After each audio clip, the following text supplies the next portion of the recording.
tight. When I was so hungry, I jumped out of the water. When I opened my eyes, everything had changed.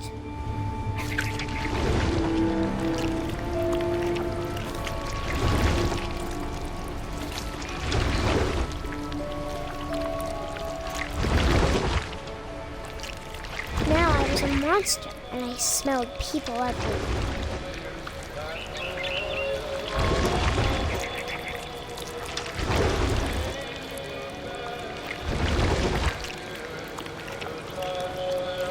I was big, but I moved real quiet.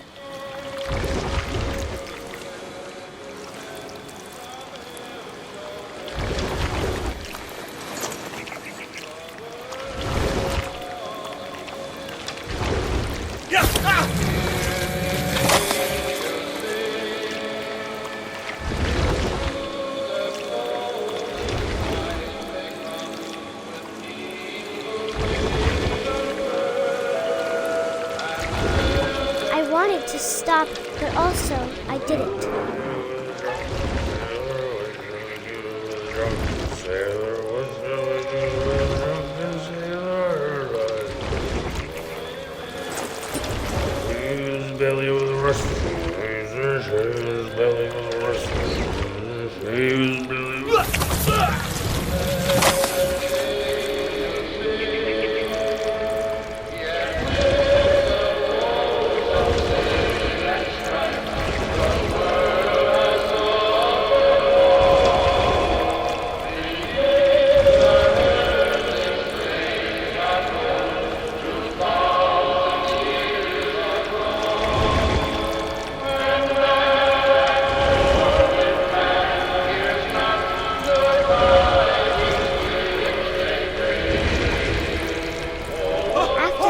Passenger, I was still hungry. And to cross the water, I smelled something new. Something I had to have, so I swam towards it.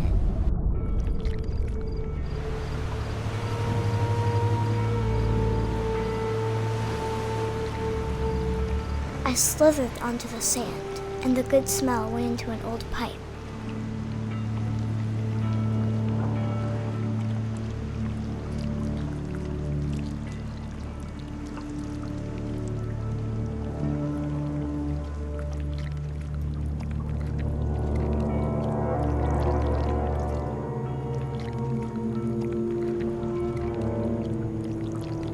I got closer and closer.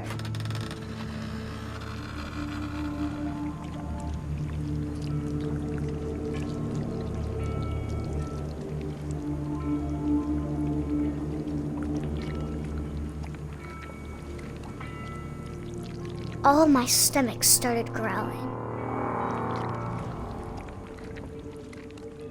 And suddenly, I was me again. I held my breath for a long time. But I couldn't hear anything. I think it's waiting for me to fall asleep.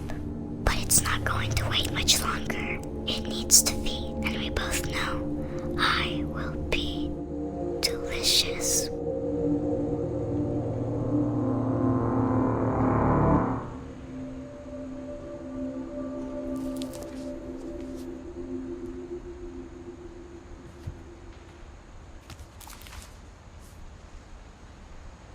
I'm not sure if I believed all of that, but I'm sure Edie would have.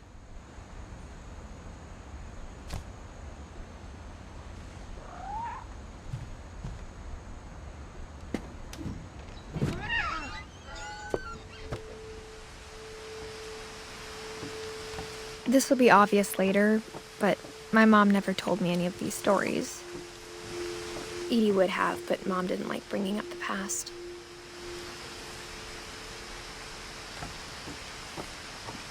Though, when we adopted a stray kitten, she was the one who named it Molly. I spent a lot of time in Great-Grandma Edie's room.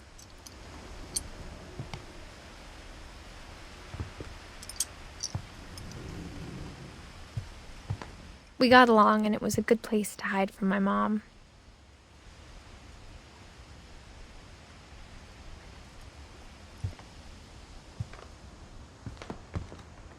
Her room was like a museum. For 500 years, the Finches have been famous throughout Norway for their fortune and misfortune.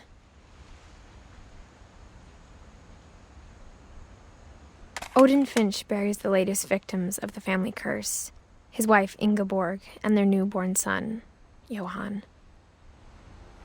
On January 7th, 1937, he set sail with his family and his house, hoping to leave the curse behind. But 40-foot waves off the coast of Washington send the house and Odin to the bottom of the sea. Odin's daughter Edie, with husband Sven and baby Molly, step ashore on their new home, Orca's Island.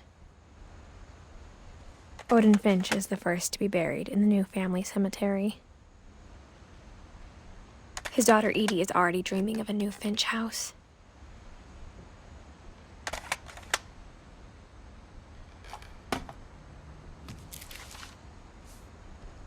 Whatever's wrong with this family, it goes back a long ways.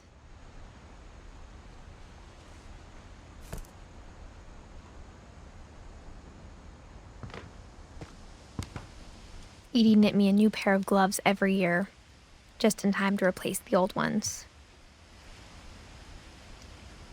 Louis died a week before we left, but Edie had already started to memorialize him.